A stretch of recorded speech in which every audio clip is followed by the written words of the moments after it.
Bonsoir tout le monde. Donc, il y a plusieurs effectivement questions dans tes interrogations. J'aimerais aussi, avant de te répondre, répondre à certaines, parce que les dernières fois je suis parti, à certaines phrases qui ont été dites, par exemple concernant la Médina, concernant la définition de la ville, concernant le monde rural. Donc, c'est juste des parenthèses. C'est que la Médina, elle remonte à la cité d'Aristote. Aristote, il a effectivement défini la notion de cercle et le point par rapport au cercle, ça veut dire que l'équidistance par rapport à ce point-là, et c'était la définition de la cité. Ça veut dire que quelqu'un de parfait, il va habiter ce centre-là, et quelqu'un d'imparfait, il va habiter effectivement en périphérie. Et ça, c'est la définition de la ville. Ça veut dire la création de l'urbanité. Donc la Médina est une forme urbaine inventée depuis 350 ans avant Jésus-Christ, même avant, il y a 3000 ans, si je peux m'exprimer ainsi. Donc, ce qu'il faut retenir par rapport à ça, que la cité d'Aristote, elle va être récupérée par les musulmans et ce centre-là va être la mosquée. Et autour de la mosquée, on va effectivement fabriquer la muraille, on va tourner autour de la mosquée et on va mettre à l'extérieur tous les métiers qui sont pas nobles. Et on va faire une muraille pour séparer la sauvagerie du dehors, la civilisation du dedans.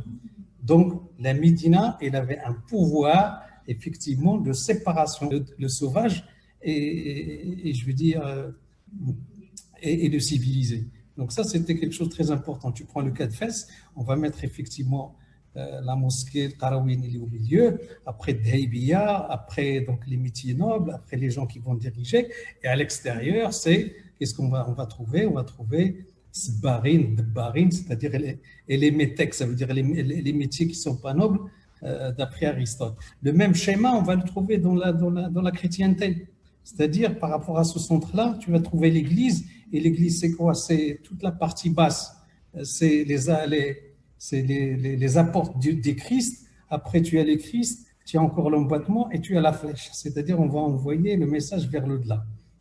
Et puis, on dit tout souvent que à la Renaissance, que tous les chemins mènent à Rome, c'est-à-dire même vers cette centralité du monde. Aujourd'hui, on se pose la question, où est partie cette centralité? Cette centralité, elle est devenue effectivement la matérialité du monde. Aujourd'hui, si tu n'as pas les moyens, tu ne peux pas habiter les Champs-Élysées. Ça veut dire que les métèques, ce sont les pauvres qu'on va mettre effectivement à l'extérieur. Donc ça, c'est juste pour établir un petit peu la réalité par rapport à la Médina. La deuxième chose, la deuxième réalité très importante, c'est la notion de la ville. La ville, c'est qu'aujourd'hui, tout le monde s'accorde à dire qu'on est 55% à être urbain, et en 2100, on sera 100% urbain. Il n'y a pas photo. Ça veut dire que tout le monde va vers la ville. La ville, c'est l'attraction, aujourd'hui, effectivement, de toutes les civilisations. Donc, si on oppose le monde rural au monde citadin, aujourd'hui, on est à côté. Pourquoi? Parce que, quelle est la différence entre mon voisin qui habite à côté, à 5 mètres de chez moi? En même temps, on regarde deux films différents. Moi, je regarde un film Dallas, par exemple, avec quelqu'un qui, au même temps, regarde le film Dallas à Singapour. Alors, mon voisin, il va regarder un film western. Donc, je suis distancé en termes d'émotion par rapport à mon voisin. Ça veut dire qu'aujourd'hui, l'émotion, elle est devenue celle du temps et pas celle de la distance. Pour aller à la Mecque, parce que l'émotion, elle appartenait à l'espace. Aujourd'hui, l'émotion appartient à la distance. Aujourd'hui, l'émotion appartient au temps. Quand tu appelles quelqu'un, il est décontextualisé. Tu lui dis, tu es où? Parce que tu ne sais pas où est-ce qu'il est. Il est complètement nomade. Donc, nous sommes rentrés d'emblée dans la notion de planète village, malgré nous. Et ça, c'est très important. Donc, en 2100, il faut qu'on prépare toutes les villes du monde à être parce que nous serons 100% urbains. Et là, la dichotomie, la différence entre le rural et l'urbain, il n'existe même pas. Moi, j'ai fait le plan d'aménagement de Chefchaouen. Il était en 2007-2008, ils étaient déjà à 75% d'urbain, parce que c'est quoi la différence entre le rural et l'urbain aujourd'hui? ils ont tous le portable, toutes les commodités d'un urbain. Ça veut dire la seule différence, elle appartient au paysage. Nous sommes dans un paysage ouvert et puis on est dans un paysage qui est densifié. Donc aujourd'hui, il n'y a pas de différenciation réelle. Rural, c'est un urbain qui se cherche. Voilà. D'abord, la question centrale, c'est qu'on est dans une espèce de coup parti. Le coup, il est parti, les régions sont là.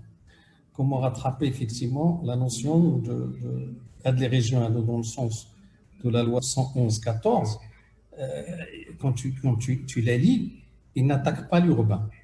Ils ne développent que le monde rural. Un des stratégies effectivement économiques, mais ça veut dire qu'ils ont donné l'autonomie aux villes existantes. Mais à un moment, on va se poser la question de capital régional. Parfois, il y a des régions qui n'ont pas de capital, au vrai sens du terme. Donc, il y a un moment qu'une fois les régions ils vont s'entamer, ils ont le budget, ils ont l'autonomie, donc des micro-parlements, c'est des micro-pays, c'est des cantons suisses, si tu veux, c'est des micro-pays à l'intérieur du pays. Donc, va se poser la question de la capitale régionale. Et c'est là où il faut, à mon avis, rattraper le coup et rectifier effectivement ce que je disais tout à l'heure par rapport à cette notion historique le paysage ou les territoires. Il y a deux orientations d'abord, à mon avis, qu'il faut prendre qui sont stratégiques. C'est l'axe qui a été échoué par l'IOT, c'est-à-dire le Maghreb. Il faut absolument que le Maroc يحل بريش عندنا مشكل مع الجيري ça va s'estomper du jour au lendemain, tu vas voir. Si le Maghreb se met en place, l'Europe va trembler. راهو tout غادي نشوفوا مور الكوفيد ونشوفوا من بعد, c'est-à-dire les intérêts économiques vont se mettre en place. C'est clair, net et précis. كاين deux axes. هذاك لو ريجيم راه عنده في الداخل ديالو راه effectivement كاين عنده الحراك ديالو غادي يطير دي جور لوندومان, ما تخافش. لا فورس اللي غتجي من بعد, tu vas voir la crise ديال الكوفيد, il va effectivement créer هاد la force malgré tout le monde, malgré les stratégies, les anciens stratèges اللي كاينين دابا, خاص لو ريجيم ميليتير غيطير. Donc pour moi كاين deux choses très importantes. L'axe Rabat-Oujda pour effectivement préparer le Maghreb et l'axe Rabat-Dakhla pour préparer l'Afrique. Les deux tentacules sont très importants et qu'on arrête effectivement l'axe de Tanger, le monde. C'est-à-dire que l'Europe, ce qui l'intéresse, vous savez qu'elle sera en 2100 la première puissance démographique du monde. C'est l'Afrique. Il va détrôner l'Inde et il va détrôner la Chine. Donc, il y a un bouquin qui a été écrit pour Obama, l'avenir de l'Amérique, il est en Afrique. Donc, c'est-à-dire toute l'histoire de l'humanité, elle est basée sur la démographie. Et tu as toujours un centre de gravité qui se déplace. Donc, la puissance démographique de l'Afrique va faire que, surtout avec ses richesses aussi en parallèle, va faire que le centre de gravité du monde, du futur, si tu veux, elle est là. Ce n'est pas par hasard que la Chine est en train d'investir dedans, ce n'est pas par hasard que l'Europe elle est en train de prendre le Maroc comme tête de pont pour aller vers l'Afrique, et ainsi de suite. Donc, il y a deux axes à développer, à mon avis, le Maghreb et l'Afrique à travers le Maroc. Et là, pour moi, la régionalisation, il aura un sens. Il aura un sens. C'est-à-dire que نحلوها في هذه القضيه اللي هضرت عليها ديال لا دورسال مونتانيا ونحلوها effectivement avec la porte de l'Afrique. شحال هذه دورنا وجهنا كنشوفوا l'Europe, خصنا ندوروا باش نشوفوا l'Afrique parce que notre avenir elle est vers le sud et travailler le sud-sud. La loi 111-14, il le dit, c'est-à-dire le volet internationalisation, c'est-à-dire que la coopération, les conventions de Climatel, ils vont se comporter comme des pays qui peuvent signer des conventions avec d'autres pays, ça ne pose pas de problème. Moi, si tu veux, ma crainte, c'est comment sortir de la dictature de l'axe d'Atlantique du XXe siècle. Il est très difficile aujourd'hui de dire comme ça que les régions ils vont se développer, ils vont effectivement, parce que le poids de Casablanca il est énorme, le poids de l'Atlantique il est énorme. Aujourd'hui, la richesse elle est dans ce sens-là. C'est pour ça que je dis la dernière fois, il faut qu'on arrête de développer Casablanca et aller réfléchir les binômes, si tu veux. Tanger Tétouan, Fès Meknès, Agadir ou شي حاجة حداها, pour un petit peu contrecarrer le développement de Casablanca. إلا رخينا l'autonomie telle qu'elle est, وما جاش واحد l'état régulateur, Casablanca Stat, il va détrôner tout le monde. Il a عطيتيها غير l'autonomie financière ديالها وما بقاوش الفلوس كيمشيو حتى ليطا باش هي دير لا ريغولاريزاسيون كلشي يبقى عندها وتخدم, غادي يولي عندنا واحد لو مونستر كي كازابلانكا ستات سي tu veux, وكلشي غادي يكون خدام كونفيرجي دونك au détriment effectivement d'un équilibre socio-économique pour les autres régions. Moi je pense qu'il y a un moment il faut qu'on maîtrise tout l'héritage qu'on a au niveau du XXe siècle avant de effectivement de donner le départ, la régionalisation au vrai sens du terme. Je suis vraiment désolé, une petite intervention parce que sinon on va partir en vrille. L'architecte tel que Kharaf al-Madrasa, il ne peut pas penser le territoire. Je suis désolé, ce n'est pas un objet. Là, نهار اللي خدمنا حنايا مثلا في لافالي ديال بوركراك, on était 5 architectes. لي كوليغ اللي كانوا معايا كيخدموا معنا البوركراك مشاو ديجا كيرسموا لوبجي اركتيكتورال, ما فهموش بان لو تيريتوار عنده ان فلو, كاينه ان جيومورفولوجي, كاينه ان هيستوار 150 000 ans, كاين دي انتراكسيون اكسترا اوردينير. سي سا كيل فو كون كومبرين. ما غاديش نهضروا على لو بوتي اركتيكتور, الاركتيكت مات, نحطوا دابا لا استراتيجي. C'est-à-dire c'est un projet de paysage d'abord. C'est-à-dire c'est un projet effectivement d'abord il faut qu'on apprenne نمشيو للمدرسه ونقراو بيناتنا نتعاونوا واحد يعطي الاخر باش نفهموا سكو سي l'aménagement du territoire, sinon on va être complètement exclu. راه حتى واحد ما كيفهمها. L'échelle du territoire c'est une échelle اللي كتخدم entre 150 millième ou 50 millième pour comprendre. غتشد لا ريجيون في السيستم دانفورماسيون جيوغرافيك, غادي تجمع كاع لي كوش ديالها داكور وتحطهم, غادي تخدم سي tu veux la relation entre le passé et l'avenir. Qu'est-ce que tu veux? Il faut comprendre le passé باش تمشي l'avenir. غادي تخدم l'interaction entre la culture et la nature. غادي تخدم si tu veux la problématique du développement en matière de l'économie et de l'écologie, تبقى تسطحوا بيناتهم.